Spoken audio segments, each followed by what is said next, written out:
अस्सलामु अलैकुम वरहमतुल्लाहि वबरकातुहू। अल्लाह तबारक व तआला दे सोहने ते बबरकत नाम तो शुरू करना जिहड़ा तमाम जहानां दा मालिक है। ते बेलियो ते सजनों की हाल है तुहाडा। मैं उम्मीद करना कि तुसी सारे ठीक ठाक होसो ते अल्लाह तबारक व तआला तुहाडे ते हज़ारां नेमतां ते बरकतां दा नज़ूल फरमाए।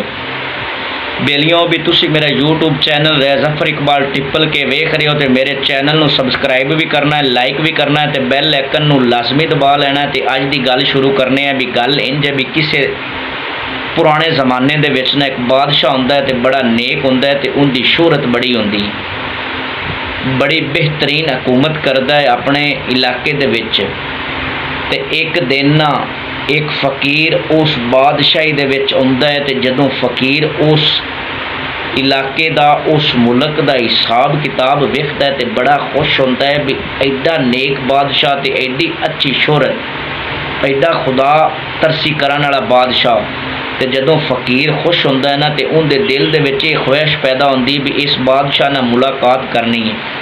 फ़कीर चलदा चलांदा बादशाह के दरबार आ जाता है, तो बादशाह नाल मुलाकात करता है। तो बादशाह जिहड़ा है ना वो फ़कीर नाल बड़े अच्छे इखलाक दे नाल मिलता है, तो बड़ी अच्छी गुफ्तगू होंदी। तो जदों गुफ्तगू होंदी है ना तो फ़कीर पुछदा है कि बादशाह सलामत, हुकूमत दा इंतज़ाम तुसी बड़ा अहला ते अच्छा कीता है, तो खुदा तरस भी बड़ी है। ये दोवें चीज़ां तुसी किवें हासिल कीतियां ने कि जेड़े बादशाह होंदे ने वो तो दुनियादार ही होंदे ने, लेकिन उन्हां च ये खूबी बाज़ च खूबियां नहीं होंदियां। तो दोवें चीज़ां तुसी पानी ते अग नूं किवें मिक्स कीता है, इकट्ठा कीता है। तो जदों इतनी गल करदा है ना वो फ़कीर, बादशाह वज़ीर नूं बुलांदा है, तो वज़ीर नूं बुला के हुक्म दिंदा है भी अज शहर दा ना हर बाज़ार ना इस तरह सजा दिओ, जिस तरह दुल्हन नूं नहीं सजाया जांदा इस तरह सजा दिता जाए।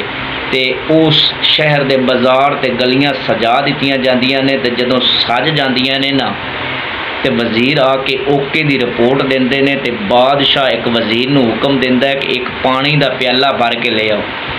पानी का प्याला आ जाता है तो वह फ़कीर नूं पकड़ा दिता जाता है। तो बादशाह आखदा है कि ऐ मेरा मेहमान है, इनू ना बाज़ार दी इस शहर की सैर करवानी है। तो सैर इस तरह करवानी है कि प्याले दे विचों एक पानी का कतरा भी डिग पवे ना तो इनका उत्थे सर कलम कर देना है। तो जदों बादशाह इतनी गल करता है ना फ़कीर जिहड़ा है ना फ़कीर परेशान हो जाता है कि मेरे नाल की बनया। हुण फ़कीर प्याला चुक लैंदा है तो बाज़ार दे वल टुर जाता है। फौज भी है, सिपाही भी ने, वज़ीर भी हैं, सारे उनके नाल जा रहे हैं। तो जिहड़ा फ़कीर है ना उनकी नज़र प्याले ते ही है।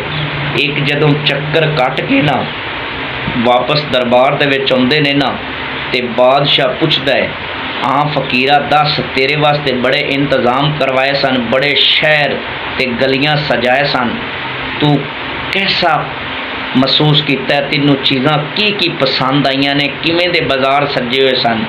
तो जदों बादशाह इतनी गल की ना वो फ़कीर हड्डू हैरान होया तो आंदा है, बादशाह सलामत किहड़ी गल करदे पे हो, मेरे ते जिहड़ा तुसी हुक्म लागू कीता सी इहदे विच मैनूं बाज़ार ते वो जिहड़ा बाज़ार तुसां सजाया सन ते इतनी खूबसूरती बनवाई है, उनदे विचों मैं की पसंद कर सकदा सी, क्योंकि मैनूं तो अपनी जान का खतरा, अगर एक कतरा भी पानी का प्याले दे विचों डिग पाउंदा तो मेरा सर कलम हो जाना, मेरी नज़र प्याले तो हटी नहीं। तो मैं किस तरह थानू दसां कि मैं फलां चीज़ पसंद की है तो फलां चीज़ नहीं पसंद की। तो बादशाह सलामत ने फरमाया कि ए फ़कीर तेनों हाले भी समझ नहीं आई। तो फ़कीर आंदा है कि जी मैनू समझ आ गई है। दोस्तों तो बेलियो तो सजनों, गल सुनान का मकसद ये है कि बंदे का यकीन कामल होवे ना, बंदे का इरादे अच्छे होवन ते दुनिया का कोई भी जिहड़ा काम है ना वो नामुमकिन नहीं, सारे काम मुमकिन ने।